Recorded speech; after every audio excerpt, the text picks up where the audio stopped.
जैसा कि last episode में हमने यू हाउ को देखा कि उसको अब अपनी सेकंड स्पिरिट रिंग मिल गई है और आइस एम्प्रेस उसके अंदर आ गई है। आइस एम्प्रेस उसकी स्पिरिचुअल रिलम में आ गई है और उससे कहती है कि जब मैं तुम्हारे अंदर आई तो मैंने तुम्हारी काफी ज्यादा स्पिरिचुअल पावर को कंज्यूम किया, इसलिए अब तुम थोड़े वीक हो।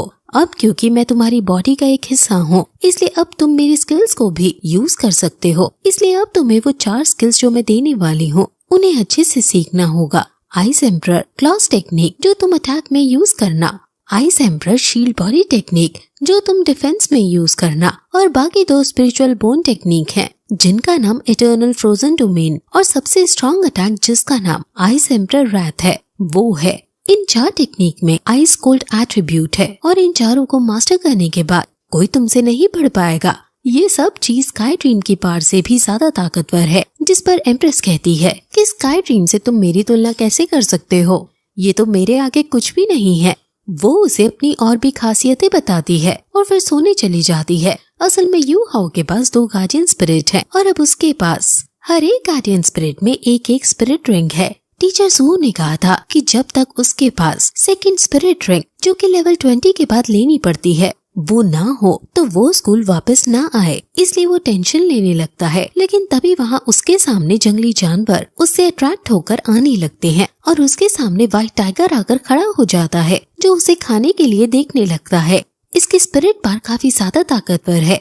वहीं दूसरी तरफ एकेडमी में समर वेकेशंस खत्म हो जाती हैं और ओपनिंग सेरेमनी होने लगती है। सभी लोग ओपनिंग सेरेमनी में आने लगते हैं और वैंग डोंग जो थोड़ा लेट हो गया है वो साइकिल पर जल्दी से भागकर जा रहा है। वो अपने घर से काफी सारे सेब लेकर आया था जो सभी में वो बांटते हुए चल रहा है और लेकिन रूम पर जाकर वो यू हाउ को नहीं पाता। वो ये बात टीचर जू को बताता है कि यू हाउ अभी तक नहीं आया है। उन दोनों को ही चिंता होने लगती है कि कहीं यू हाउ को कोई मॉन्स्टर तो नहीं खा गया, क्योंकि यू हाउ के पास कोई अटैक स्पिरिट टाइप भी नहीं थी। टीचर जू सोचने लगती है कि वो जब जंगल में गया तब उसने हम टीचर्स की हेल्प नहीं ली, तो ऐसा तो नहीं कि वो तांग सेक्ट के लोगों के साथ स्पिरिट रिंग को हासिल करने के लिए गया हो। ये सुनकर वैंग डोंग तुरंत तांगया और बीबी के पास जाता है, लेकिन उनको भी इसके बारे में कुछ नहीं पता है। वैंग डोंग सभी से पूछता है लेकिन उसे मिलती है तो सिर्फ निराशा। वैंग डोंग रात को रोने लगता है क्योंकि अब उसे ये लगने लगता है कि वो जरूर मारा गया है। वो दुखी होकर अपने रूम में वापस जाता है और यू हाउ को याद करने लगता है। वो पूरी रात यू हाउ की याद में ही बिता देता है और फिर जैसे ही सुबह होती है तो गेट खुलता है और गेट पर और कोई नहीं बल्कि यू हाउ होता है। ये देखकर वैंग डोंग को उस पर इतना ज्यादा गुस्सा आता है कि वो उसे एक जोरदार पंच मार देता है और उसके सामने ही रोने लगता है कि तुमने इतनी देर क्यों लगा दी, मैं तो समझा था कि तुम मर गए हो। क्या तुम्हें नहीं पता कि मैं कितना चिंता में आ गया था? आखिर तुम अकेले क्यों गए जंगल में? मुझे या किसी टीचर को क्यों नहीं लिया साथ में? यू हाउ फिर वैंग डोंग के साथ टीचर जू के पास जाता है और टीचर जू भी उसे बहुत डांटती है क्योंकि वो लेट हो गया है और उससे फिर रीजन पूछती है उसके लेट आने का, जिस पर अब यू हाउ वो बोलता है जो स्काई ड्रीम ने उससे कहा था कि तुम ये बोलना। वो कहता है कि उसकी गार्डियन स्पिरिट डैमेज हो गई थी। ये सुनकर वहाँ खड़े सभी शॉक हो जाते हैं। यू हाउ कहता है कि टीचर जू ने क्लास में बताया था कि अगर गार्डियन स्पिरिट स्ट्रांग नहीं हो और लो स्पिरिचुअल पावर हो और अगर वो बंदा हार्ड प्रैक्टिस करे तो गार्डियन स्पिरिट के डैमेज होने के चांसेस हो जाते हैं और अगर स्पिरिचुअल पावर खत्म हो गई तब ये लाइफ को खतरे में डाल सकते हैं। मैंने ये ऑब्जर्व किया था कि मेरी स्पिरिचुअल प्रोटेक्टिव आई स्पिरिट मुझे मुसीबत में ला सकती है क्योंकि ये पहले से ही थोड़ा डैमेज होने के साइंस दिखा रही थी। आपने ही हमें बताया था कि डैमेज स्पिरिचुअल स्पिरिट फिर से रिपेयर नहीं हो सकती है। मैं आपको मुसीबत में नहीं लाना चाहता था, इसलिए मैं ऐसी जगह ढूंढ रहा था जहां मैं अकेले रह सकूं और कुछ समय बाद मर सकूं। इसलिए मैं एकेडमी छोड़कर चला गया और नॉर्थ की तरफ ऐसे ही चलने लगा अपनी मौत के इंतजार में। वहाँ बहुत ज्यादा ठंड थी और मैं वहाँ जमने लगा, इसलिए मैं बर्फ में काफी लंबे समय के लिए सो गया। फिर मुझे नहीं लगा कि मैं वापस जग भी पाऊंगा।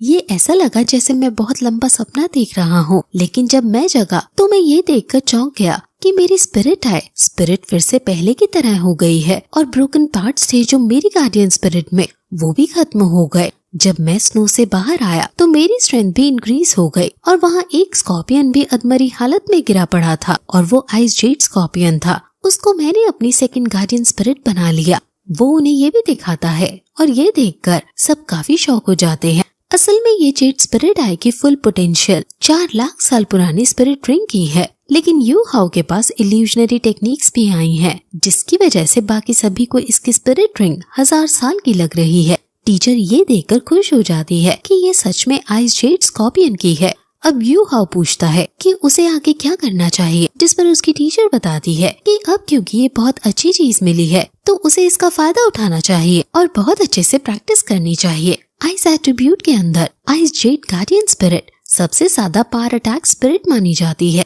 इसलिए तुम अभी सिर्फ अपनी फर्स्ट गार्डियन स्पिरिट पर ध्यान दो। आइस जेड गार्डियन स्पिरिट पर कोई रिंग मत चढ़ाओ, उसको हम बाद में अच्छे से देखेंगे। और फिर सभी को क्योंकि भूख लग रही थी इसलिए वो खाने के लिए चल देते हैं और लंच हॉल में उन्हें वहाँ बीबी और तांगिया दिखती है और वो सभी यू हाउ के वापस आने के लिए काफी खुश हैं। अब वो खाना खाते हैं सभी मिलकर, जिसके बाद जब वो बाहर जाने लगते हैं तो तभी वहाँ उसके सामने उसका कजन हु बाय आता है और उसके साथ उसकी गर्लफ्रेंड कैट गर्ल भी थी, जो कहती है कि तुम अकेडमी में क्या कर रहे हो, तुम तो ओपनिंग सेरेमनी में नहीं आए थे, इसलिए अब तुम इस जगह के स्टूडेंट नहीं रहे और तुम्हें निकाल दिया जाना चाहिए। यू हाउ कहता है कि इस सब से तुम्हें क्या मतलब। इस पर वो कहती है कि हमें बिल्कुल इससे मतलब है, स्टूडेंट होने के नाते हमें ये देखना ही पड़ेगा कि सब रूल्स के हिसाब से चल रहे हैं या नहीं, इसलिए तुम यहाँ से तुरंत निकल जाओ। मास्टर जू तो खुद को हमेशा से सच्चाई की मूर्त दिखाती हुई आई है, तो वो अब क्यों तुम्हारे संग पार्शियलिटी करके तुम्हारे लिए अलग रूल्स बना रही हैं। जिस पर वैंग डोंग उससे कहता है कि आखिर तुम हो कौन, अगर तुम्हारा हेड तुम्हारे संग फाइट में ना होता तो तुम तो अभी हॉस्पिटल में पड़े होते। ये सुनकर उनको गुस्सा आ जाता है और हु बाय वैंग डोंग पर हमला कर देता है। वैंग डोंग उससे बचता है और उस पर अटैक करता है।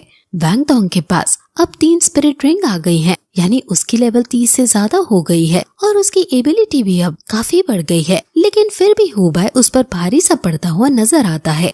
ज़ियाओ ज़ियाओ अपने पॉट का यूज करके उस पर हमला करती है, लेकिन हु बाय उसके दोनों पॉट्स को आसानी से पकड़ लेता है और उन्हें दूर फेंक देता है। इससे पता चलता है कि हु बाय ने इस समर वेकेशन में बहुत ज्यादा हाई ट्रेनिंग की है और वो काफी ताकतवर हो गया है। वो फिर से उसी के पॉट को ज़ियाओ ज़ियाओ को देकर मारता है, लेकिन यू हाउ बीच में उसे अपने एक हाथ से पकड़ लेता है और ये देखकर सब काफी शॉक हो जाते हैं कि उसने बिना अपने स्पिरिट रिंग का यूज किए ऐसा कैसे किया है। और फिर ये एपिसोड